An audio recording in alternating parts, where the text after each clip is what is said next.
அஸ்ஸலாமு அலைக்கும். Welcome to சமையலும் சாத்தியமே. நாம் இன்றைக்கி பார்க்க போகிறது சூப்பரான ரோல் சமோசா தான் பார்க்க போகிறோம். நார்மல் சமோசா விட இந்த ரோல் சமோசா ரொம்ப ஈஸியாகவே செஞ்சிடலாம். குவான்டிட்டியும் கொஞ்ச நேரத்துலேயே ரொம்ப அதிகமாக செஞ்சிடலாம். ரொம்ப டேஸ்டியாக சூப்பராக வந்திருக்கு. இதை நான் எப்படி செஞ்சேன்ட்டு பார்க்கலாம் வாங்க. This video is sponsored by Buy More Shopping App. Buy More Shopping application is one of the online shopping app. நமக்கு தேவையான க்ராசரிஸ் ஐட்டம்ஸ் எல்லாமே இங்கே இருக்குது. ஒரு தடவை போய் பார்த்து ஆர்டர் பண்ணுங்கள், உங்களுக்கே ரொம்ப பிடிக்கும். சீப் அண்ட் பெஸ்ட்டாக இருக்குது அண்ட் குவாலிட்டியும் சூப்பராக இருக்குது. டிஸ்கிரிப்ஷனில் ஆப் லிங்க் கொடுத்துருக்கேன், போய் இன்ஸ்டால் பண்ணிக்கோங்க. நான் ஒரு பவுலில் 1 கப்பு மைதா எடுத்திருக்கேன். இதுக்கு தேவையான உப்பு சேர்த்துக்கலாம். 1 டீஸ்பூன் அளவு ஓமம் சேர்த்துக்கிறேன். சேர்த்துட்டு ஒரு தடவை நல்லா கலந்து விட்டுருங்க. கலந்துட்டு 1 டேபிள் ஸ்பூன் அளவு எண்ணெய் சேர்த்துக்கிறேன், நார்மல் ஆயில் சேர்த்துட்டு மறுபடியும் கலந்து விட்டுருங்க. நல்லா கலந்து விட்டுக்கிட்டோம். இப்போது இந்த மாவுக்கு வேணுங்கிற அளவு தண்ணியை சேர்த்து நல்ல டைட்டான ஒரு டோவாக நம்ம பிசைஞ்சு எடுத்துக்கலாம். மாவு பிணைஞ்சிட்டோம். இது 1/2 மணி நேரம் அப்படியே இருக்கட்டும். அதுக்கடையில் நம்ம ஃபில்லிங் ரெடி பண்ணிக்கலாம். மினிமம் ஒரு 1/2 அன் ஹவர் ஆகுது. இதை ரெஸ்ட் விடுங்க. நான் 2 உருளைக்கிழங்கு பாயில் பண்ணி வச்சுருக்கேன். தோல் எடுத்துகிட்டு இந்த சீஸ் கிரேட்டர் இருக்குல்ல, இதில் வந்து உருளைக்கிழங்கு துருவி எடுத்துக்கலாம்.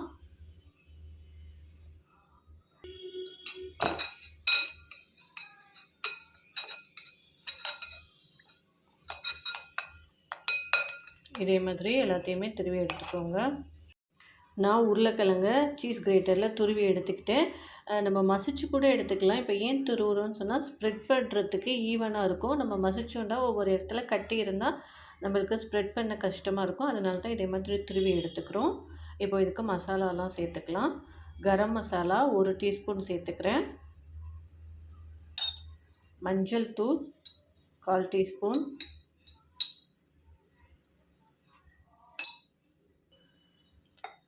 மல்லித்தூள் 1/2 டீஸ்பூன். தனியாத்தூள் 1/2 டீஸ்பூன்.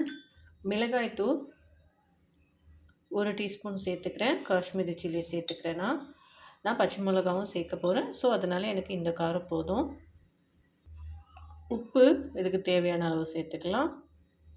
கார்ன்ஃப்ளவர் 1/2 டேபிள் ஸ்பூன் அளவு போட்டுக்கிறேன். நம்ம எதுக்கு கார்ன்ஃப்ளவர் போடுறோன்னு சொன்னால், நம்ம அதை ஸ்ப்ரெட் பண்ண போகிறோம்ல, அது வந்து எண்ணெயில் ஃப்ரை பண்ணும்போது அது பிரிஞ்சு வராமல் இருக்கிறதுக்காக, பைண்டிங்காக தான் சேர்க்குறோம். ஒரு பச்சை மிளகா குட்டியாக கட் பண்ணி சேர்த்துக்கிறேன். கொஞ்சம் மல்லிக்கீரை சேர்த்துட்டு எல்லாத்தையும் நல்லா மிக்ஸ் பண்ணி விட்டுக்கோங்க.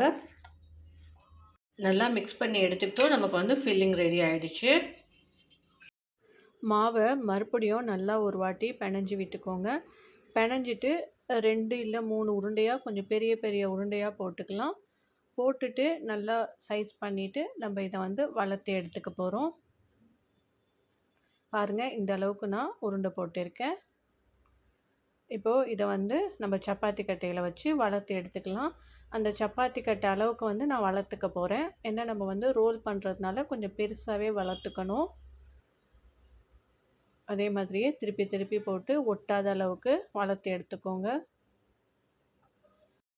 நான் இந்த சைஸ்க்கு வளர்த்து எடுத்துக்கிறேன். எனக்கு வந்து ஓரம் வந்து அன்ஈவனாக இருக்குது. அதனால ஒரு பிளேட் வச்சுட்டு ரவுண்ட் ஷேப்பில் கட் பண்ணி எடுத்துக்கிறேன். உங்களுக்கு அழகாக ரவுண்டாக வளர்க்க வரோம்னா நீங்கள் அதே மாதிரி வளர்த்து எடுத்துக்கோங்க. இப்போது ரெடி பண்ணி வச்சுருக்க ஃபில்லிங்கை நம்ம இதில் ஸ்ப்ரெட் பண்ணிக்கலாம். ஃபுல்லாக ஸ்ப்ரெட் பண்ணிக்கோங்க. நடுவில் மட்டும் கொஞ்சம் கேப் விட்டுருங்க. ஏன்னா நம்ம ரோல் பண்ணுறதுக்காக. ஒரே ஈவனாக ஃபில் பண்ணிக்கோங்க மசாலாவை. இப்போது ஃபுல்லாக ஸ்ப்ரெட் பண்ணிக்கிட்டேன். நான் சொன்ன மாதிரி நடுவில் மட்டும் கொஞ்சம் கேப் விட்டுட்டு ஃபுல்லாக ஈவனாக ஸ்ப்ரெட் பண்ணி எடுத்திருக்கேன். இப்போது ஒரு ரோலர் வச்சுட்டு இதை கரெக்டாக ஈவனாக கட் பண்ணிக்கோங்க. நான் 8 பீசஸ் போட்டிருக்கேன். உங்ககிட்ட ரோலர் இல்லைன்னா நைஃப் வச்சுட்டு கட் பண்ணிக்கோங்க. கரெக்டாக ஈவனாக இருக்கணும். இப்போது ஒரு பவுலில் தண்ணி வச்சுட்டு அந்த நடுவில் வந்து தண்ணியை லைட்டாக தொட்டு விட்டுக்கோங்க.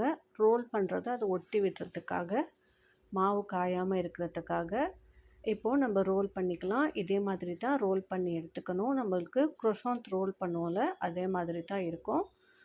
இதே மாதிரியே எல்லா சமோசாவையும் நம்ம அழகாக ரோல் பண்ணி எடுத்துக்கலாம். நம்ம வளர்க்குறதுக்கும் அந்த ஸ்ப்ரெட் பண்ணுறதுக்கோ தான் டைம். ரோல் பண்ணுறது கொஞ்ச நேரத்துலேயே ரோல் பண்ணி எடுத்துடலாம்.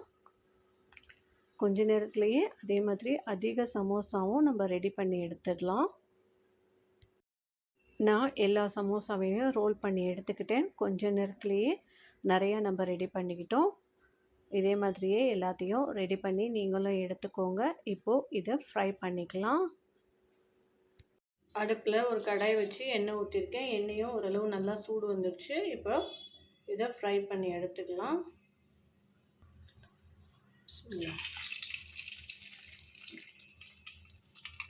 மீடியம் ஃப்ளேமில் வச்சுக்கோங்க. அடுப்பை கோல்டன் கலரில் ஃப்ரை பண்ணி எடுக்கணும்.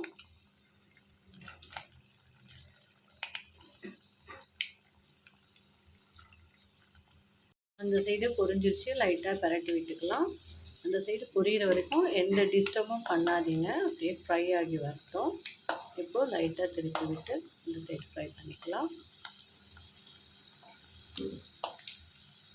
நம்ம அந்த கார்ன்ஃப்ளவர் போட்டதுனால தான் அந்த ஃபில்லிங் வந்து நமக்கு உதிர்ந்து வரல. இந்த சைடு ஃப்ரை ஆகி வரட்டும். சூப்பராக ரெண்டு சைடுமே கோல்டு கலரில் ஃப்ரை ஆகிடுச்சு. இப்போ நல்லா எண்ணெய் வடியை விட்டுட்டு இதை எடுத்துக்கலாம்.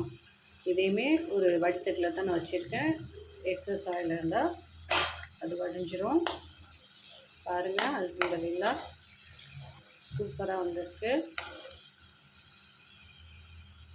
இதே மாதிரியே நம்ம எல்லா ரோல் சமோசாவையும் ஃப்ரை பண்ணி எடுத்துக்கலாம்.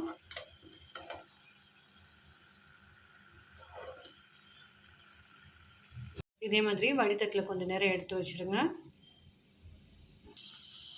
நான் அடுத்த பேட்சும் போட்டுக்கிட்டு ஃப்ரை ஆகிட்டு இருக்குது. இதே மாதிரியே எல்லாத்தையும் ஃப்ரை பண்ணி எடுத்துக்கலாம். நார்மல் சமோசா வேகிறத விட இந்த சமோசா வேகிறதுக்கு கொஞ்சம் டைம் எடுக்கும். நம்ம ரோல் பண்ணி போட்டுருக்கிறதுனால அதனால் மீடியம் ஃப்ளேம்லேயே வச்சு வேக வச்சுக்கோங்க. இஃப்தார் ஸ்பெஷல் ரோல் சமோசா நமக்கு ரெடி ஆகிடுச்சு. பாருங்கள், சூப்பராக செம கிறிஸ்பியாக செம்மையாக ரெடியாக இருக்குது. நான் டேஸ்ட் பண்ணேன். அல்ஹம்துலில்லா ரொம்பவும் டேஸ்டியாக இருக்குது. ஒரு டிஃப்ரெண்ட்டான சமோசா. கண்டிப்பாக ட்ரை பண்ணி பாருங்கள். ட்ரை பண்ணி பார்த்துட்டு உங்கள் கமெண்ட்ஸ் எனக்கு சொல்லுங்கள். இது டொமேட்டோ சாஸோட செம டேஸ்டியாக இருக்கும். என்னுடைய சேனல் பிடிச்சிருந்தால் சப்ஸ்கிரைப் பண்ணுங்கள், லைக் பண்ணுங்கள் அண்ட் ஷேர் பண்ணுங்கள். இன்ஷா அல்லாஹ் அடுத்த வீடியோவில் மீட் பண்ணலாம். அஸ்ஸலாமு அலைக்கும்.